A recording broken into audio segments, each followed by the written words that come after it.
do you have a favorite language in the world? And if so, what and why? What makes it your favorite language? My favorite language is is Sanskrit. Mm, Um, because and I took 4 years of it. Because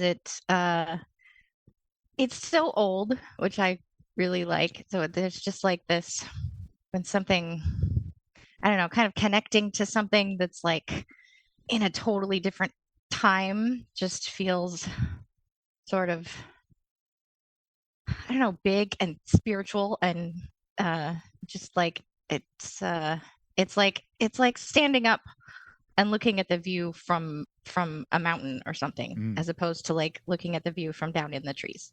mm-hmm, Like the further back you go, it's like the higher up you are. mm, So it gives you this amazing view. And then but they also I'm really into phonetics and the sounds, and they did such a great job of describing the sounds, and we mm, know exactly what mm, Sanskrit sounded like, and it's like they just the priests or whatever chanting the Rig Veda, and the younger people are like doing it wrong mm-hmm, in their mind, like they're not pronouncing it the same way, so they notice these sound changes happening, and they're like, "Oh no, we have to like codify this. We have to like write this down and make sure that they're saying it the way that we want them to say it." And mm, on the one hand, it's very prescriptive of them and everything, but also it's like it it prompted them to like describe the sounds in a way that like no one does. mm. Like people don't notice sound changes like that. They just like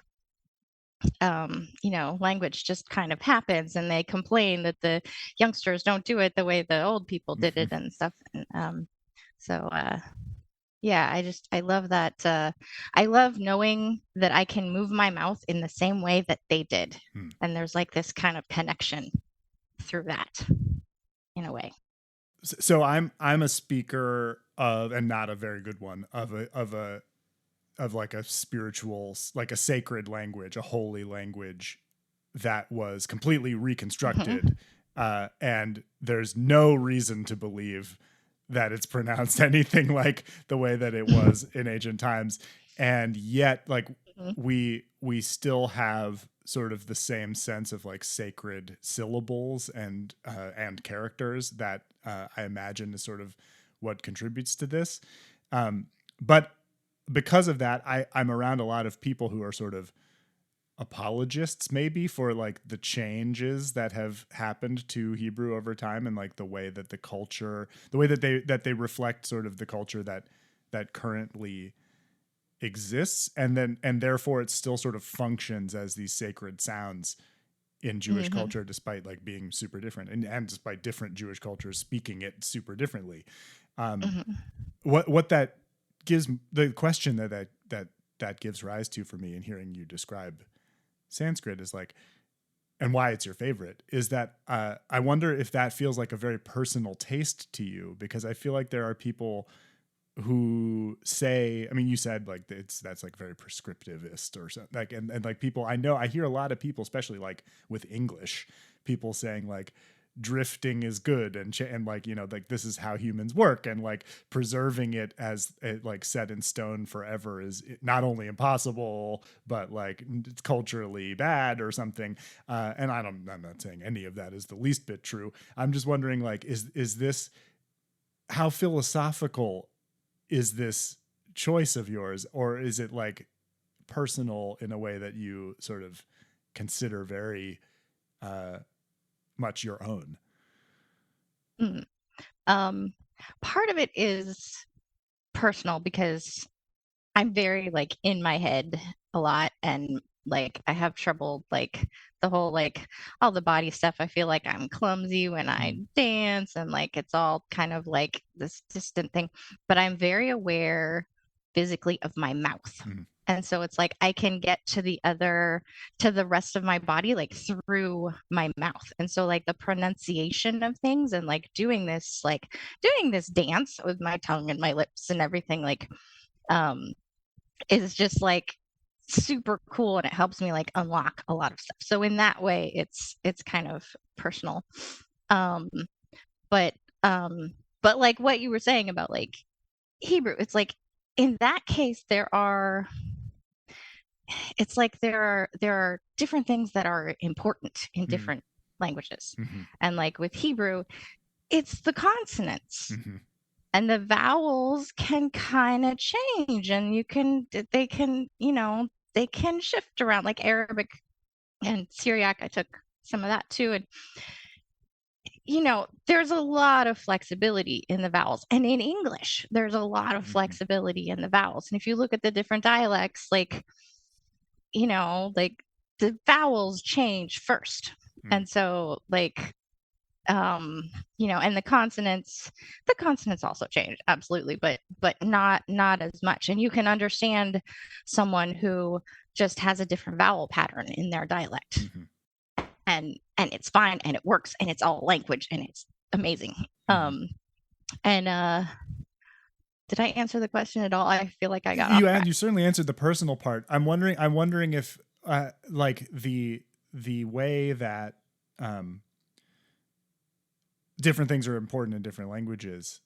Like I'm wondering what that says about language, or like actually maybe I just ask you this: like, is there even anything that you can say about language as a unifying concept, or are these different things that are important in different languages sort of so fundamental that they make languages into like different kinds of thing entirely? No, I think, yeah. So unifying concept. So, okay. So I feel like, language changes, and I think it's changing kind of as we're developing as a species. And like, that's happening really slowly. But if you kind of shrink it down and imagine like watching like a baby and a toddler like kind of growing and learning to talk, and they're learning to walk, and they're learning to like pick things up and roll over and like do all the big like milestones and stuff, and they go through all these stages, and every stage is so adorable. Like, if we can like look at ourselves and like how our language develops and progresses, and it's like it's all just adorable. And like and we kind of like, we take sounds from other languages that we didn't used to have. Like English didn't used to have a glottal stop, for example, but a lot of languages do. The kind of sound, like we have it in uh-oh, but like that was like the one word that we had it in for the longest time. But now it's like I use it all the time, like a T at the end of a word is a glottal stop. Like I would say at instead of at, things like that. So we take these other sounds in that we didn't have before, and we, like lose some sounds that we did have. And and I think, like, I don't know, my personal theory is that like we have this ability to make all these sounds, and all these different languages between them do most of them. There's like the clicks and the like all kinds of weird things. And I feel like that's kind of different parts of us as a species, like experimenting with different things, and we can gradually like add those all together until we can have all of those sounds, and that will hopefully make us able to express all kinds of things that we can't express now. Because it's like every time I'm like, I don't know how to say this thing. I have this emotion, or I had this experience, and I don't know how to express it. And I feel like someday in like 20,000 years, someone will be able to express it. They'll have like the cognitive stuff, and they'll have enough linguistic complexity to do it. But I don't have it right now because I'm at this really cute like toddler stage. You have completely blown my mind. Like, are you saying that like the universal principles of human language or something simply don't exist yet. Like we haven't matured enough as a superorganism to have a language that's that Yeah. advanced. Oh my god, that's so cool. It's Yeah. so like the upside down from how I feel like I've ever thought about it before. The so okay, but so maybe another way of looking at it from the other direction is that learning is sort of the universal human principle, learning Mm-hmm. applied to sound, or like applied to all of the sort of raw sensory information that's assembled into language, Mm-hmm. however one's body and Yeah. brain is able to Yeah. do it. You're a parent also, right? Like Mm-hmm. Yeah. you have seen humans learn from zero, like I Yeah. have, and Yeah. learn language, like learn how to speak. Um, Yeah.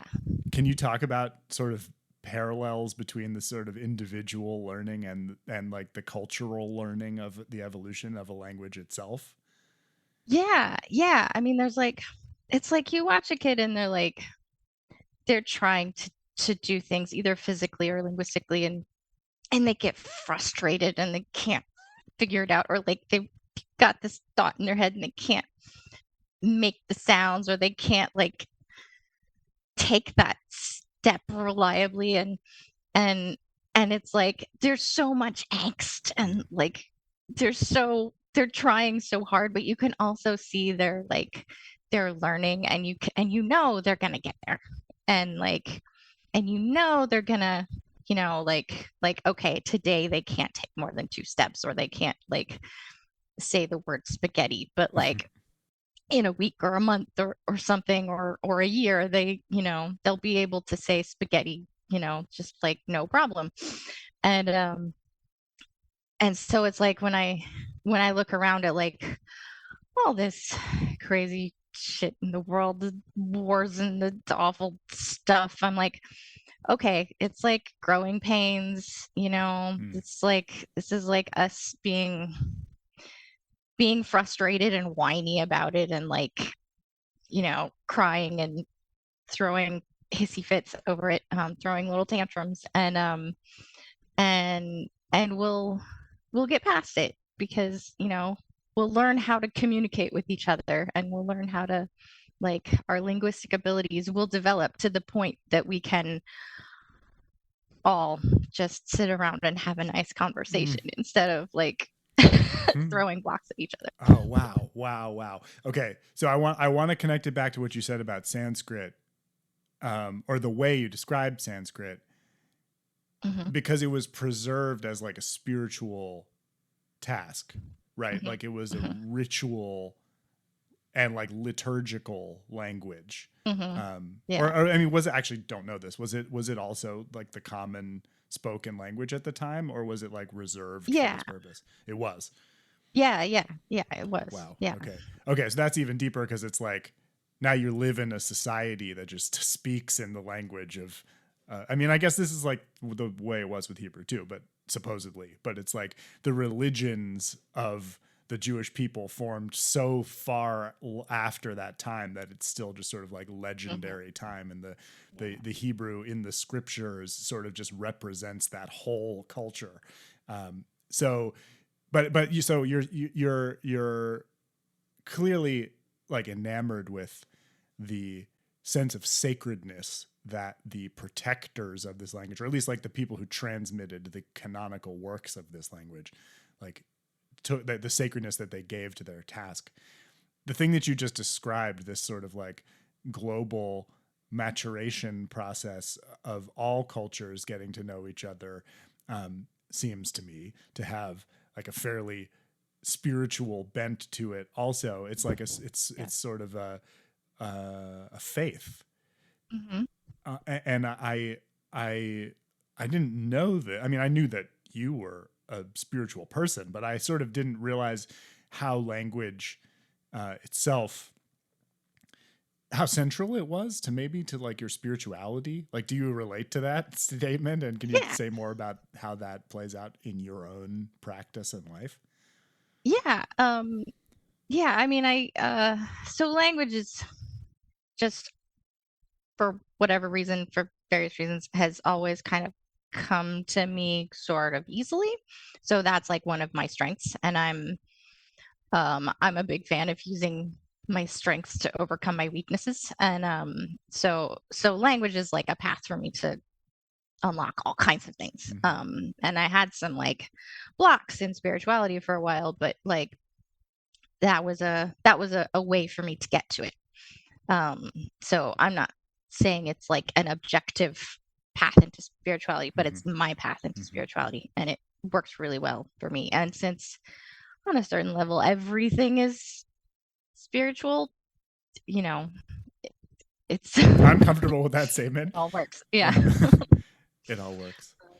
So do you feel comfortable talking about how language, like mechanically, how maybe mechanically is not the right language, but like that, like how did language, how did you use it, how did you employ it in working through like spiritual blocks that you had, and like what did it do?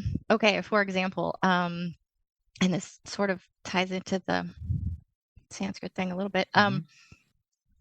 Okay, so another block that I've had is with music, because I don't know, people would judge me for the music I listen to or whatever. But I started singing along with music in the car. So there's nobody there to know what I'm listening to or whatever, say, you know, my music taste sucks or whatever. I'm singing along with like Ed Sheeran or whatever. And and it kind of occurred to me that like I'm moving my lips in this particular way, like this very specific dance, this long series of like words, and I'm singing out loud. So I'm like got my vocal cords, you know, activated and the whole thing. And it's like all these other people all over the world have at some point or other also sung along with this song. Like they have moved their lips and their tongue in this exact, really precise way. And it's like the Sanskrit grammarians, the reason it was so important to them was that, as I understand it, like this, the chanting, and you know, and I think this applies to other chanting, Christian chanting, and all kinds of like all the different religions like that do chanting and singing together in like churches and whatever, like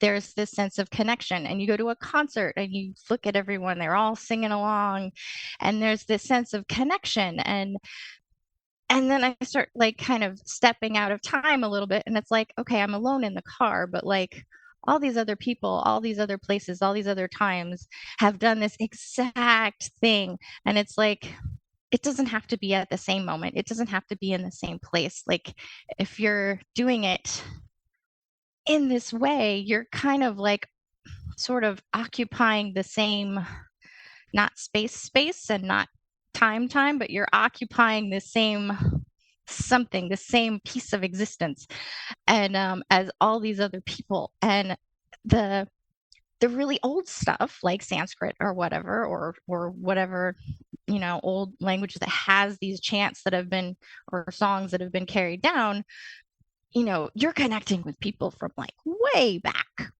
which is, you know, really cool. And I think there is something to that. I think they wanted to preserve it for this reason, because they knew there was something important about doing it exactly the same way and like following this exact pattern. And so, and then I feel like, you know, we're also, when we're doing it, we're breathing, and there's this rhythm to the music. And I feel like that is the rhythm and the breathing. That is what taps into like God or spirituality or whatever, because like that's where it all comes from, like the rhythm, like the planets and the universe, and like everything is going according to its own rhythm and overlapping rhythms, and it's all this like giant symphony of like people moving and dancing and talking and singing, and so that's kind of how it ties together for me.